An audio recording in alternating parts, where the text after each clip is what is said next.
Jai Hind everyone, good morning to all of you. This is Pooja Upadhyay from Shri Ram Public School. Student, in the directing chapter till now we have finished supervision, leadership, directing के definition, concept, features. ठीक है. In leadership also अभी तक हमने देखा the definition, meaning, features and what is the difference between the managership and the leadership, right? Now today we are going to see the new concept in the same chapter, that is leadership style. ये जो leadership होता है, ठीक है, वो कितने styles के होते हैं. There are 3 types of the leadership: autocratic leadership style, democratic leadership style and laissez faire friendship style. अब हम इस चैप्टर में आज के लेक्चर में देखेंगे ये तीनों लीडरशिप के स्टाइल जो है वो किस तरह से एक दूसरे से अलग है. फिर हम इनके एडवांटेज और डिसएडवांटेज एंड फीचर्स देखेंगे. ठीक है. फर्स्ट वन है autocratic leadership style. Saudi Arabia country का नाम आपने सुना होगा. ठीक है. वहाँ पे आज भी लोकतांत्रिक नहीं है बल्कि राजतंत्र चलता है, यानी जो राजा होंगे वो जो बोलेंगे वही होगा, बाकी किसी की कोई कंसल्टेशन सजेशन नहीं ली जाएगी, ना ही वहाँ पे इलेक्शन के थ्रू किसी राजा को अपॉइंट किया जाता है. ठीक है. तो वैसे ही कुछ है ऑटोक्रेटिक लीडरशिप स्टाइल. चलिए देखते हैं.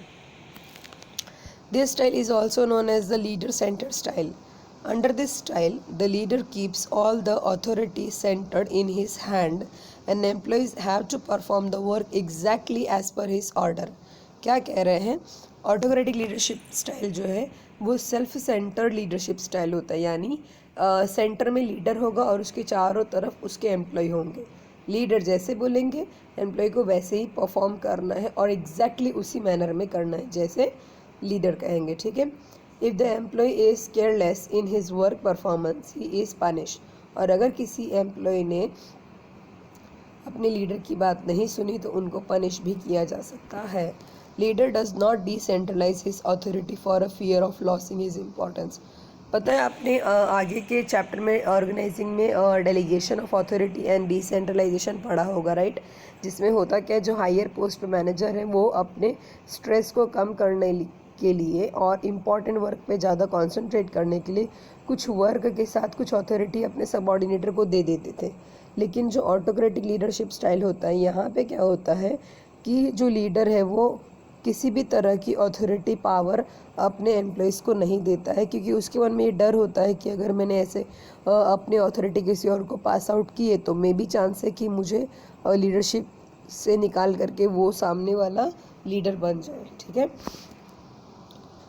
So consequently the responsibility of the success or failure of the management remain with the manager. और ठीक इसी तरह पता है अगर कंपनी अच्छा परफॉर्म करती है, ठीक है, बहुत अच्छा प्रॉफिट अर्न करती है, तो उसका क्रेडिट भी वर्क के लिए ही ले लेते हैं, क्योंकि उनको लगता है हमने जो कहा उसी की वजह से कंपनी को प्रॉफिट हुई है. आगे देखिए, ये फ़ोटो दिखाई दे रहा है आपको, एक पिक्चर ऑटोक्रेटिक लीडरशिप स्टाइल. उसमें देखिए एल यानी लीडर है और उसके नीचे ABCDE यानी कि उसके एम्प्लॉई है. इसका मतलब पता है जो भी काम होगा उसको कैसे करना है, किसको कौन सा काम करना है, ये सारी चीज़ें लीडरशिप डिसाइड करेगा. कोई भी डिसीजन है तो लीडर अकेले लेगा और बाकी सबको मानना होगा. ये इस तरह का लीडरशिप स्टाइल होता है. यहाँ पे एम्प्लॉई के पार्टिसिपेशन की बात ही नहीं होती है. ठीक है. देखते हैं फीचर्स क्या कहते हैं. फर्स्ट है सेंट्रलाइज अथॉरिटी. सेंट्रलाइज अथॉरिटी का मतलब पूरे ऑर्गेनाइजेशन की जो अथॉरिटी है, रिस्पॉन्सिबिलिटी, अथॉरिटी, ठीक है, खास करके अथॉरिटी पावर, ठीक है, वो सिर्फ एक के हाथ में होता है और वो सेंट्रलाइज अथॉरिटी होता है.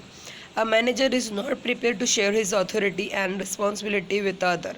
यानी जो मैनेजर एक्ट करता है एज अ लीडर वो रिस्पॉन्सिबिलिटी तो शेयर करेगा बट अथॉरिटी बिल्कुल नहीं देगा. इनफैक्ट जो रिस्पॉन्सिबिलिटी उसने अपने एम्प्लॉयज़ को दिए हैं उससे कनेक्टेड अथॉरिटी भी वो उनको नहीं देगा, क्योंकि उनको कहने का मतलब ये है कि जब भी मैंने रिस्पॉन्सिबिलिटी दिया उसको कैसे फुलफ़िल करना है वो भी मैंने आपको बता दिया. लेकिन अगर आप उसमें कोई चेंजेस करना चाहते तो आप अपने मन से नहीं कर सकते, उसको आपको लीडर से पूछ करके ही करना होगा. इसीलिए कहा गया it is a centralised authority. Consequently all the authority of work performance remain centralise. यानी कि सारी अथॉरिटी लीडर अपने हाथ में ही रखता है. नेक्स्ट है सिंगल मैन डिसीजन. यानी यहाँ पे लीडर जब भी कोई डिसीजन लेगा तो वो अकेले ही लेगा बिना किसी के ओपिनियन के. ठीक है. नेक्स्ट है wrong belief regarding the employees. यहाँ ऐसा सिचुएशन क्यों है पता है कि लीडर अकेले ही सारा डिसीजन लेते हैं, वो किसी भी एम्प्लॉय को पार्टिसिपेट भी नहीं होने देते हैं in the process of the decision making, because managers यानी जो लीडर है उसको ऐसे लगता है कि जो उसके एम्प्लॉय हैं वो उनके जितने इंटेलिजेंट नहीं है, ठीक है, वो उनके जितने स्मार्ट नहीं है। इनफैक्ट वो वहाँ कई साल से काम कर रहे हैं, इनफैक्ट एक्चुअल काम वही कर रहे हैं, पर फिर भी मैनेजर को लगता है कि वो इतने कैपेबल उनके एम्प्लॉय नहीं है कि वो ऑर्गेनाइजेशन के डिसीजन ले सके, ठीक है। तो वो क्या कर रहा है पता है, एम्प्लॉय के ऊपर जो ट्रस्ट और बिलीव होता है वो रॉन्गली होता है, मतलब वो ट्रस्ट ही नहीं करता अपने एम्प्लॉयज़ को कि वो भी कुछ अच्छा कर सकते हैं, कोई अच्छा सजेशन दे सकते हैं। The manager is a victim of the thinking that the employ do not work when motivated by love and they require hard control. यानी ऐसी लीडरशिप में क्या होता है पता है, इसमें लीडर को ऐसा लगता है कि अगर वो प्यार से दोस्ती की तरह से अपने एम्प्लॉय को समझाएगा कि वर्क हार्ड करना चाहिए, मोटिवेट करेगा कि आपके नीड्स को फुलफ़िल करेंगे, ऐसे होगा, आपको ये काम ऐसे करना है, ये नहीं करना है, ये करना है, वगैरह वगैरह। तो इस सिचुएशन में क्या होता है, लीडरशिप को लगता है कि इतने प्यार से हम काम नहीं करवा सकते, बल्कि हमें अपने एम्प्लॉय के साथ सख्ती बरतनी चाहिए। अगर आपने ये काम नहीं किया तो आपको हम सीधा निकाल देंगे। जब हम ऐसी सोच रखेंगे तो एम्प्लॉय डर के मारे काम अच्छे से करने की कोशिश करेगा, ठीक है। अब manager take the help of the centralize leadership style. Next, only downward communication, यानी जो ऑटोक्रेटिक लीडरशिप स्टाइल होता है, यहाँ पे जो कम्युनिकेशन का वे होता है between the leader and there employees, वो ऑलवेज डाउनवर्ड कम्युनिकेशन होता है। यानी जो भी मैसेज पास करना है, ठीक है, वो मैनेजर यानी कि लीडर ही अपने एम्प्लॉय को करेगा और एम्प्लॉय की किसी भी सजेशन को वो एक्सेप्ट नहीं करेगा, ठीक है। नेक्स्ट है advantage quick and clear decision. Clear क्यों? क्योंकि अकेले मैनेजर रिस्पॉन्सिबिलिटी लिया है सारे वर्क की। अगर प्रॉफिट वर्क अच्छा हुआ तो भी, और वर्क में कोई भी गड़बड़ी हुई तो भी वो अपने ऊपर ही रिस्पॉन्सिबिलिटी ले लेता है। तो इसीलिए क्या कहा गया है कि ऐसे स्टाइल में डिसीजन जो है वो वेरी क्विकली लिया जा सकता है और क्लियरली लिया जा सकता है बिना किसी के सजेशन के, मेजॉरिटीज़ के, ठीक है। नेक्स्ट है सेटिस्फैक्ट्री वर्क, यानी यहाँ क्या होता है, जैसे लीडर कहते हैं वैसे ही एम्प्लॉय को काम करना होता है। तो लीडर अपने एक्टिविटीज़ को एक स्टैंडर्ड दे चुके हैं और उन्हें पता है कि सारी एक्टिविटी अगर फिक्स स्टैंडर्ड से ही फॉलो की जाएगी तो डेफिनेटली वो अच्छा प्रॉफिट देगी। जैसे आपको पता है टीचर्स हमें मैथ्स में फार्मूला देते हैं, जब हम सम्स नहीं कर पाते हैं, शॉर्टकट अपनाने लगते हैं, तब भी हमारा आंसर नहीं आता है, लेकिन जब हम फार्मूला फॉलो करते हैं तो हमें हमारे आंसर बहुत इजीली मिल जाते हैं। तो ठीक वैसे ही यहाँ ऑटोक्रेटिक में क्या होता है, जो लीडर होते हैं उन्हें लगता है कि उनके पास बहुत ज़्यादा एक्सपीरियंस है, वो बहुत ज़्यादा इंटेलिजेंट है, उनका बहुत ज़्यादा ग्रोथ हो चुका है, तो वो क्या करते हैं अपना जो भी काम है, ठीक है, वो अपने अकॉर्डिंगली स्टैंडर्ड वाइज करवाते हैं। तो जिससे उन्हें ये पता चलता है कि जब सारे एम्प्लॉय अपना work performance according to standard करेंगे तो ऑटोमेटिकली सेटिस्फैक्ट्री वर्क कंप्लीट होगा, ठीक है। नेक्स्ट है necessary for less educated employees. ये जो ऑटोक्रेटिक स्टाइल है, ठीक है, जहाँ पे लीडर को ऐसा लगता है कि जो मैं कहूँ वही सब माने और बाकी सब एम्प्लॉय इतने डिसीजन वगैरह लेने में कोई इम्पॉर्टेंट नहीं है, ठीक है। तो इस तरह का जो लीडरशिप स्टाइल है वो वहीं पे सूटेबल है जहाँ पे कम पढ़े लिखे हों, ठीक है, क्योंकि अगर वो प्रोफेशनल लोगों के बीच में ये स्टाइल अडॉप्ट की जाएगी तो ऑर्गेनाइजेशन बंद हो जाएगा। चले आगे। डिसएडवांटेज लैक ऑफ मोटिवेशन, यहाँ पे वो एम्प्लॉय को मोटिवेट ही नहीं करते हैं, ठीक है। नेक्स्ट है agitation by employees, since the employees are not given any participation in the agitation, मतलब हिचकिचाना। यहाँ पे एम्प्लॉय जो होते हैं वो काम करने में बहुत ज़्यादा हिचकिचाते हैं क्योंकि जो काम उनको दिया जाता है वो अपने तरीके से करना चाहते हैं, लेकिन इस चीज़ का परमिशन ही उनको नहीं है। जो स्टैंडर्ड बताया गया है काम करने का उनको वही फॉलो करना है, इसलिए उनको ज़्यादा एजिटेशन होने लगती है एम्प्लॉयज़ को, ठीक है। नेक्स्ट है पॉसिबिलिटी ऑफ पार्शलिटी। अब यहाँ पे होता क्या पता है, जो लोग मैनेजर के खास होते हैं, ठीक है, वो उसके लिए इम्पॉर्टेंट हो जाते हैं। तो यहाँ पे चांसेस है कि वो जब भी बात प्रमोशन की है, हाई सैलरी की है, ये इंक्रीमेंट इन सैलरी की बात होगी, तो जो ऑटोक्रेटिक लीडर के खास होंगे, जो उनके पास ज़्यादा रहते, जो उनके टच में रहते हैं, वो उन्हीं को लीडर बनाएगा या हाई पोस्ट देगा। इस बात की डर हमेशा लगी रहती है।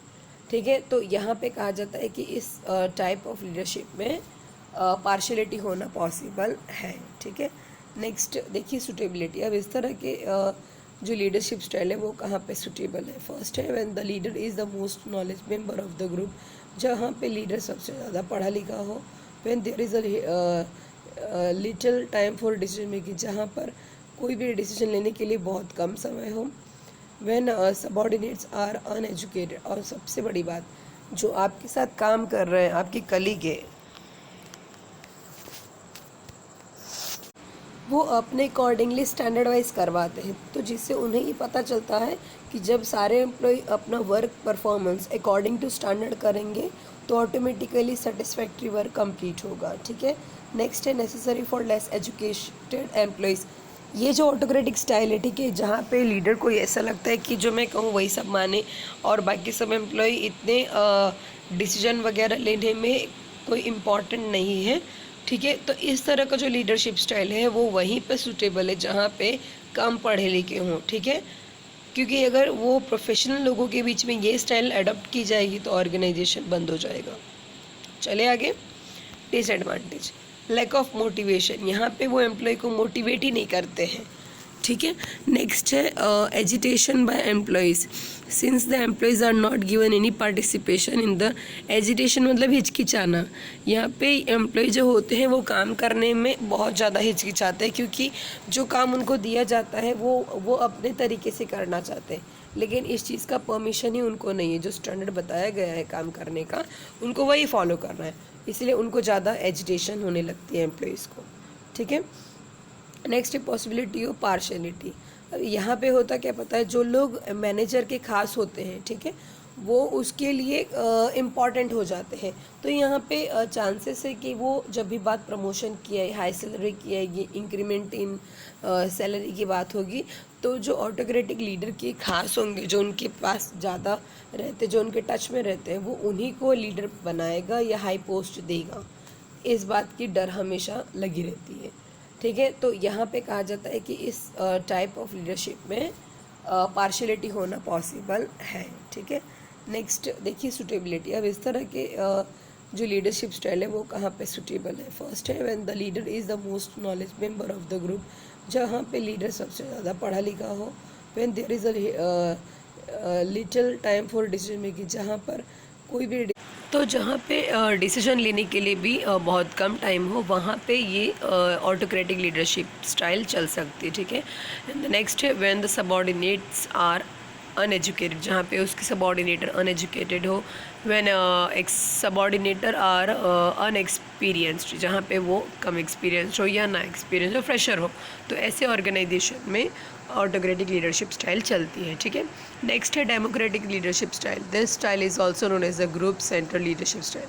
ये डेमोक्रेटिक यानी इंडिया कंट्री के जैसे यहाँ पे जो भी मिनिस्टर्स, प्राइम मिनिस्टर्स होते हैं, ठीक है, वो अपने आप नहीं बनते, बाय इलेक्शंस के थ्रू होते। तो वैसे ही ये जो डेमोक्रेटिक स्टाइल है, ये कैसा ऑर्गेनाइजेशन होता है जहाँ पे सारे एक्टिविटीज़ के जो भी डिसीजन लिए जाते हैं वो सारे एम्प्लॉय लीडर्स के साथ में मिल करके लेते हैं। ठीक है, चलिए देखते हैं। This style is also known as the group center leadership style.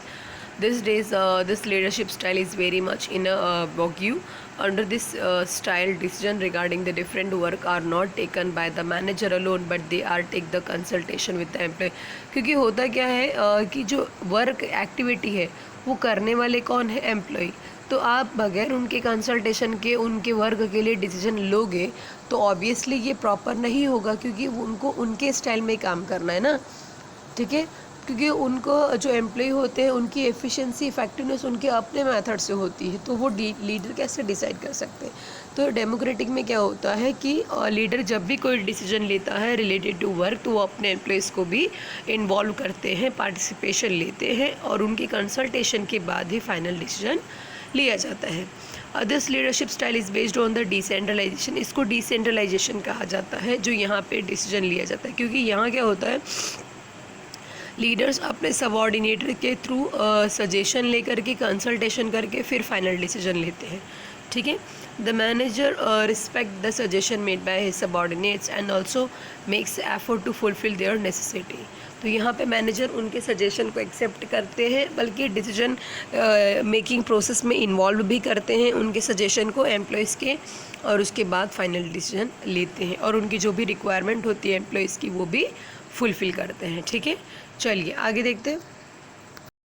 Features, सबसे पहला है कोऑपरेटिव रिलेशनशिप। यहाँ पे जो अभी एम्प्लॉयज़ है उनके बीच में जो रिलेशनशिप होता है वो इंडिविजुअलिज्म नहीं होता है बल्कि ग्रुप नॉर्म्स होता है, इसीलिए वो लोग एक दूसरे को कोऑपरेट करके चलते हैं instead of going alone.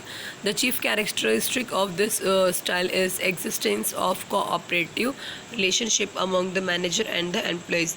Participation in the management decision gives the employee a feeling of self-respect, as a result of which employees are always ready to be cooperate in every way। ठीक है, next है belief in employ. Democratic style में जो leader होते हैं, जो manager होते हैं, वो अपने एम्प्लॉयज़ पे ट्रस्ट करते हैं, बिलीव करते हैं कि उनके एम्प्लॉय जो भी सजेस्ट करेंगे वो ऑर्गेनाइजेशन के बेनिफिट में होगा। लास्ट है ओपन कम्युनिकेशन। जैसे ऑटोक्रेटिक में डाउनवर्ड कम्युनिकेशन था, यानी ऑलवेज रिस्पॉन्सिबिलिटी ऊपर से नीचे आएगी, कम्युनिकेशन वन वे ही होगा। ठीक है, यानी एम्प्लॉय से कोई भी फीडबैक नहीं लिया जाएगा, सिर्फ जो मैनेजर्स कहेंगे वही सबऑर्डिनेटर्स को, एम्प्लॉयज़ को करना होगा। ऐसा ऑटोक्रेटिक में होता था, लेकिन डेमोक्रेटिक में क्या होता है, ओपन कम्युनिकेशन है, यानी कोई भी एम्प्लॉय किसी के साथ भी ओपनली कम्युनिकेट कर सकता है, but it's must be related with the work only. ठीक है, यहाँ पे कोई स्केलर चेन फॉलो नहीं होता है, यहाँ पे ओपन कम्युनिकेशन है। This style encourage the open communication among the manager and the employees. Open communication means two way communication, meaning thereby that apart from saying their own thoughts his manager receiving the suggestion also from the employ. यानी thoughts सिर्फ अपने decision, अपने फैसले अपने सबऑर्डिनेटर पे थोपने की जगह उनके सजेशन को भी एक्सेप्ट किया जाता है। तो यहाँ पे दोनों वे से कम्युनिकेशन होता है, top to bottom and bottom to top. That's why it is said it is a open communication. Next है एडवांटेज। सबसे पहला है हाई मोरल। मोरल यानी जो एम्प्लॉयज़ है उनको लगता है कि उनके लीडर उन पर ट्रस्ट करते हैं, उनको इन्वॉल्व करते हैं in terms of the participation of decision making process में, तो उनका मोरल हाई होता है, जिसकी वजह से उनके अंदर काम करने का एगरनेस और इंक्रीज़ होता है और वो ऑर्गेनाइजेशन में 101% देने की कोशिश करते हैं। नेक्स्ट है creation of more efficiency and productivity. Democratic की वजह से एम्प्लॉय में ऑटोमेटिकली उनकी एफिशिएंसी, इफेक्टिवनेस इंक्रीज़ होती है। ठीक है, क्योंकि उनको पार्टिसिपेशन मिलता है इन डिसीजन मेकिंग प्रोसेस, जिसकी वजह से उन्हें लगता है कि leaders are giving the equal importance of their own status. That's why they are doing their work with efficiently and effectively. Next है availability of the sufficient time for constructive work।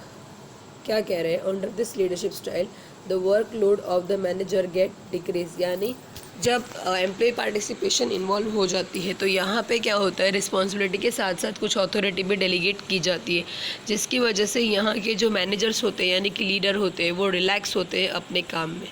ठीक, next है disadvantage. First है requirement of the educated subordinate. सबसे पहले तो democratic आप वहीं पे एक्सेप्ट कर सकते हो जहाँ पे बाकी के एम्प्लॉय भी पढ़े लिखे हो, क्योंकि तभी वो पार्टिसिपेशन करके अपना सजेशन दे सकते हैं। ठीक है, अगर वो अनएजुकेटेड है तो ऑब्वियसली वो कोई भी डिसीजन मेकिंग प्रोसेस में अपना सजेशन नहीं दे सकते, और अगर देते भी हैं तो वो चांसेस है रॉन्ग भी हो सकते हैं। That's why it is compulsory that अगर आप डेमोक्रेटिक ऑर्गेनाइजेशन में अडॉप्ट कर रहे हो लीडरशिप स्टाइल, तो आपको ये ध्यान में रखना है कि आपके जो सबऑर्डिनेटर है वो प्रॉपर एजुकेटेड है। ठीक है, नेक्स्ट है डिले इन डिसीजन। यहाँ पे डिसीजन लेने में बहुत ज़्यादा टाइम लगता है, क्योंकि एम्प्लॉय के साथ कंसल्टेशन करना, फिर उनके सजेशन लेना, फिर जो मेजॉरिटी होगी उसके अकॉर्डिंगली फाइनल डिसीजन लेना, ये सारे चीज़ों में बहुत ज़्यादा टाइम इन्वॉल्व होता है। नेक्स्ट है lack of responsibility in manager. अब यहाँ पे अथॉरिटीज़ डेलीगेट हो रही है रिस्पॉन्सिबिलिटी के साथ में, और एम्प्लॉय खुद अपने डिसीजन ले रहे हैं, तो इससे क्या होता है, जो लीडर है यानी मैनेजर है, ठीक है, उसके ऊपर काम कम होता है, तो वो रिस्पॉन्सिबिलिटी बहुत कम निभाता है। अब इस तरह के जो लीडरशिप स्टाइल होते हैं वो कहाँ पे पॉसिबल है, जहाँ when a group members are skilled and eager to share their knowledge. जहाँ पे पढ़े लिखे एम्प्लॉयज़ हो, when a plenty of the time is available, जहाँ पे बहुत सारा टाइम मिले डिसीजन लेने में। Where when the leader wants to involve subordinates, जहाँ पे लीडर चाहता है कि उसके सबॉर्डिनेटर उसमें डिसीजन लेने में उसके साथ इन्वॉल्व रहे। On the when rules are clear, और जहाँ पे हर एक एम्प्लॉय के एक्टिविटीज़ का रोल क्लियर कट हो। ठीक है। नाउ थर्ड वन है लेजी फेयर स्टाइल और फ्री रेन लीडरशिप स्टाइल। आपने एक मूवी देखी होगी अक्षय कुमार के खट्टे मीठे, राइट? उसमें वो रोड रोलर वाला सीन है जिसमें अक्षय कुमार मेन होते हैं, लीडर होते हैं, बाकी उनके साथ कुछ कोऑर्डिनेटर्स होते हैं। वहाँ पे ये लेजी फेयर वाला सिस्टम अप्लाई होता है। देखिए कैसे। This leadership style is also described as a individual-centered style. In this style, manager or the leader take the little interest in the managerial function and the subordinates are left on their own. यानी पता है उस movie में Akshay Kumar leader होते हैं लेकिन वो कोई भी डिसीजन नहीं ले पाते हैं। उनके जो एम्प्लॉयज़ हैं उनके ऊपर ही सब कुछ छोड़ देते हैं। जैसे जो भी कंस्ट्रक्शन वर्क उनके पास आता है वो एम्प्लॉयज़ के ऊपर ही छोड़ देते हैं कि आप लोग देख लो, हाँ बस ये काम करना है, कैसे करना है वो आप लोग सब देख लो। It is same like that. यहाँ पे क्या होता है लेजी फेयर लीडरशिप स्टाइल में, मैनेजर कोई भी इंटरेस्ट नहीं लेते हैं अपने फंक्शंस में, इनफैक्ट वो सारी रिस्पॉन्सिबिलिटी अपने सबॉर्डिनेटर पे डाल देते हैं। और दूसरी बात ये है कि सबॉर्डिनेटर भी सेल्फ सेंटर्ड होते हैं, यानी वो भी अपने मन से जो उनको सही लगता है वो वही करते हैं। ठीक है। The manager by explaining the overall objective help the subordinate in determining their own objective, यानी यहाँ पे मैनेजर यानी कि लीडर ये बता देते हैं कि फाइनल गोल क्या है और आप लोगों के इंडिविजुअल गोल क्या है, बट उसको कैसे करना है, क्या चीज़ ध्यान रखनी, ये सारे आपके लुकआउट है, वो आप अपना देख लीजिए। Apart from this, they provide the resource for the work performance and if need be, they also advise the employees. This style is absolutely different from others. यानी यहाँ पे क्या है, ऑब्जेक्टिव्स आपको बता दिए और उस काम में अगर कोई बात है, कोई हिडन चीज़ है तो भी आपको एक्सप्लेन करते हैं कि देखो ये काम ऐसे ऐसे हो जाना चाहिए। बस अब उसको आप जैसे मन करे आप अपने हिसाब से कंप्लीट कर दीजिए। बस इतना ध्यान में रखना है कि जो टाइम दिया गया है उतने टाइम तक वो कंप्लीट हो जाना चाहिए। तो यहाँ पे क्या होता है, जब एम्प्लॉय का मन करता है तो वो काम करते हैं, जब मन नहीं करता है तो नहीं करते। और यहाँ पे उनको रोकने वाला भी कोई नहीं होता, ना उनका कोई वर्क परफॉर्मेंस चेक करने वाला होता है। इसलिए इसको नाम क्या दिया गया है, laissez fair and free rein leadership style. Features देखते, फुल फेथ इन सबॉर्डिनेटर। यहाँ के लीडर को ना अपने सबॉर्डिनेटर के ऊपर पूरा भरोसा होता है कि जो भी सबॉर्डिनेटर सोचेंगे वो ऑर्गेनाइजेशन के लिए अच्छा ही होगा। ठीक है। इसलिए वो ज़्यादा इन्वॉल्व भी नहीं होते। Independent decision making system. In this style the management related decision are taken by the subordinates, यानी कि मैनेजर यहाँ पे कोई रिस्पॉन्सिबिलिटी नहीं लेते, यानी जो भी डिसीजन मेकिंग है वो उसके लिए भी सबॉर्डिनेट्स के ऊपर डिपेंडेंट रहते हैं। नेक्स्ट है decentralisation of authority.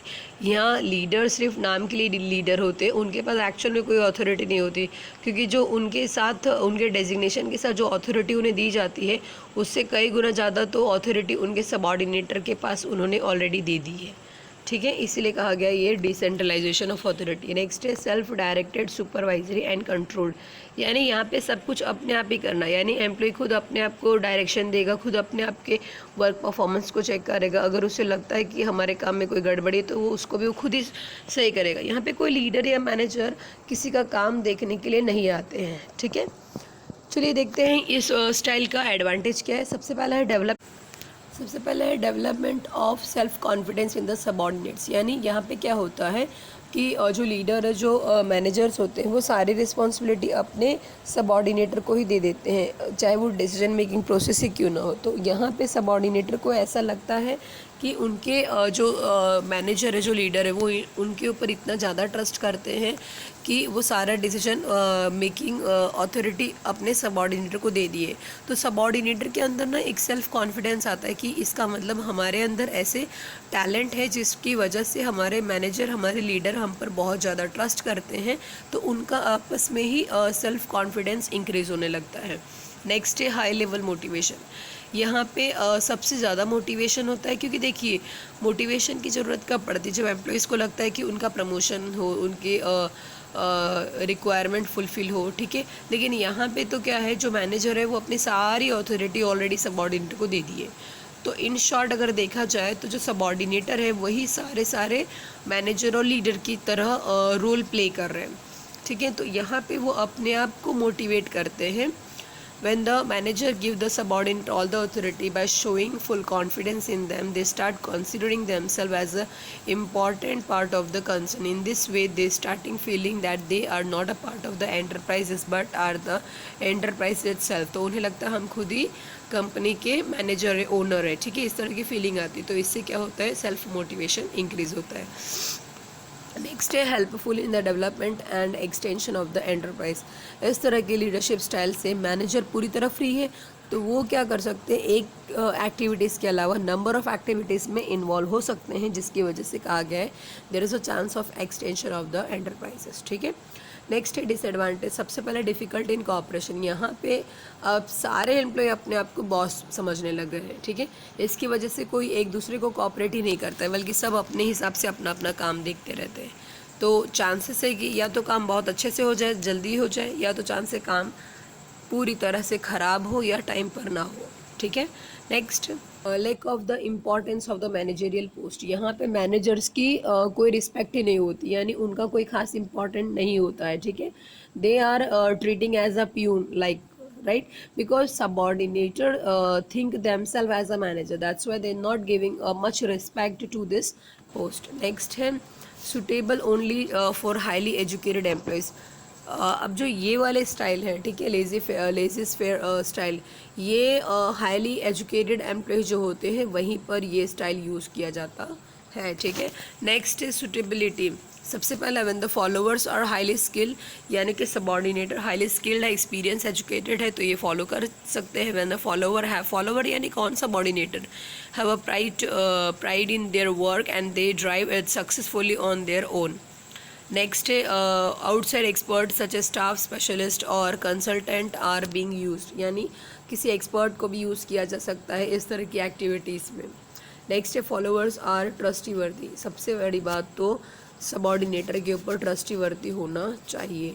I hope so student, आपको तीनों लीडरशिप स्टाइल क्लियर हो चुका होगा। Autocratic leadership style, democratic leadership style, and laissez-faire leadership style. If you having any kinds of the doubts students, so you can ask me in the evening schedule. Till that, stay home, stay safe, Jai Hind, take care. And one more thing student, if you like my lecture, understand clearly, so please like, subscribe and comment on my YouTube channel. Till that, Jai Hind once again to everyone.